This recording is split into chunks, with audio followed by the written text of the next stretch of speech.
Amazon, are you awake? Yes, I'm here. Right. Okay. Amazon, flash briefing. Jamie, getting your flash briefing. In NPR News. Live from NPR News in Washington, I'm Windsor Johnston. House Speaker Nancy Pelosi's husband was attacked during a break-in at their San Francisco home early this morning. NPR's Deirdre Walsh reports the speaker was not home at the time. Pelosi's spokesman Drew Hamill says an assailant broke in and, quote, violently assaulted Paul Pelosi early this morning.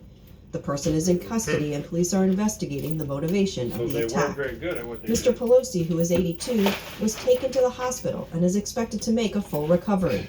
Hamill says the speaker is critical for the first responders and requests privacy. She was not in San Francisco at the time of the attack. The speaker has been traveling, raising money and campaigning for Democratic candidates in her party's effort to keep control of the House in the midterm elections. Deirdre Walsh, NPR News. Billionaire Elon Musk has finalized a $44 billion deal to buy Twitter. He started off on Thursday by firing a number of the company's top executives.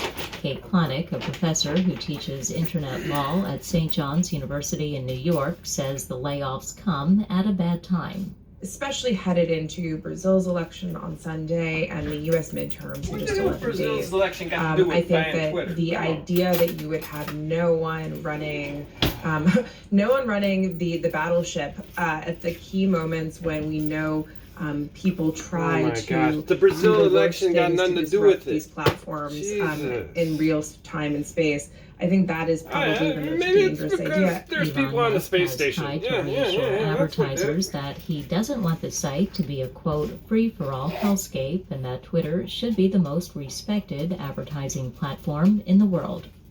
Stocks on Wall Street opened higher this morning as investors digest new reports on inflation and consumer spending. Investors digest. Well, they NPR's got Tom to eat Gorson too. reports the Dow Jones Industrial Average rose by about 400 points in early trading. Annual inflation, as measured by the Commerce Department, was 6.2% in September, Of unchanged course. from the month before. Prices rose Who else do we 0.3% want to measure? between August and September, similar to the increase between July and What about August. the people The Commerce starving? Department yardstick Let's not is get closely there, watched by the Federal Reserve, which is expected to order another hike in interest rates next week.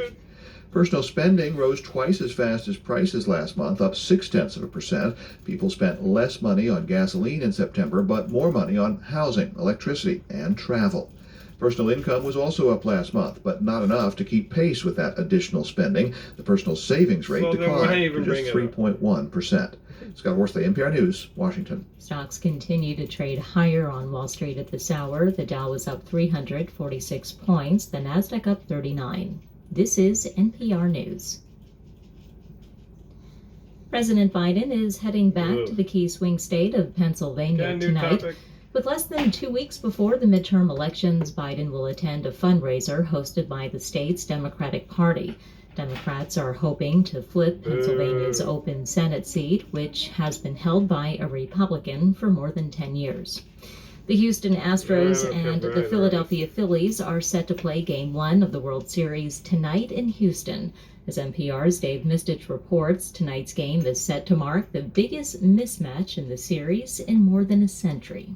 The Phillies finished third in the National League East during the regular season, but have managed to take their late wildcard bid all the way to the Fall Classic. Philadelphia is hoping to carry that momentum as they square up against the Astros, who are undefeated in the postseason this year. The Astros have dominated Major League Baseball in recent years, appearing in 4 of the last 6 World Series and taking home a championship in 2017. The Astros' 106-win regular season puts them 19 games above the Phillies, the biggest difference in record since the underdog Chicago White Sox stunned the Chicago Cubs in 6 games in the 1906 World Series. Dave Mistich, NPR News. The number of people infected with tuberculosis worldwide went up last year. The World Health Organization says more than 10 million people were sickened with TB in 2021.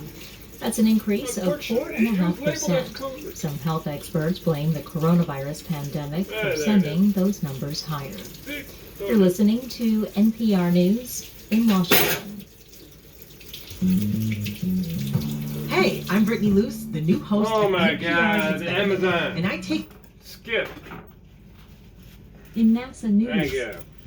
media accreditation is open for SpaceX's 26th commercial resupply mission for NASA to the International Space Station. Liftoff of the SpaceX Dragon cargo spacecraft on a Falcon 9 rocket is targeted no earlier than Friday, November 18th from Launch Complex 39A at NASA's Kennedy Space Center in Florida. Are we sure it was NASA? Pilots from the U.S. Naval Test Pilot School in Patuxent River, Maryland, and students across southern Maryland will have an opportunity this week to hear from NASA astronauts aboard the International Space Station. So nobody else listens, only them. NASA will provide live coverage of the launch and docking of the Close your- Roscosmos cargo spacecraft carrying about 3 tons of food, fuel, and supplies for the multinational Expedition 68 crew aboard the International Space Station. NASA will provide coverage of the upcoming pre-launch and launch activities for the Everyone National have a Oceanic and wonderful Atmospheric Administration, NOAA, Joint Polar Satellite Call of System Duty 2, Mobile, whatever it is you JPSS-2 mission. JPSS-2 is the third satellite in the Polar Satellite series and is expected to capture data to improve weather forecasts, helping scientists predict and prepare. In weather. Right now in Seattle, it's 50 degrees Fahrenheit with showers. All right. Today's forecast has clouds and showers, with a high of 57 degrees and a low of 47 Cool. degrees. Amazon. From- Off. All right, Amazon. Amazon, tell us a joke. What did the tortilla chip say to the cheese? It's not your business. Nice. That's good. All right. Well, thanks for the flash briefing. I do feel briefly flashed. I don't know about the rest of you, but have a wonderful weekend wherever you are.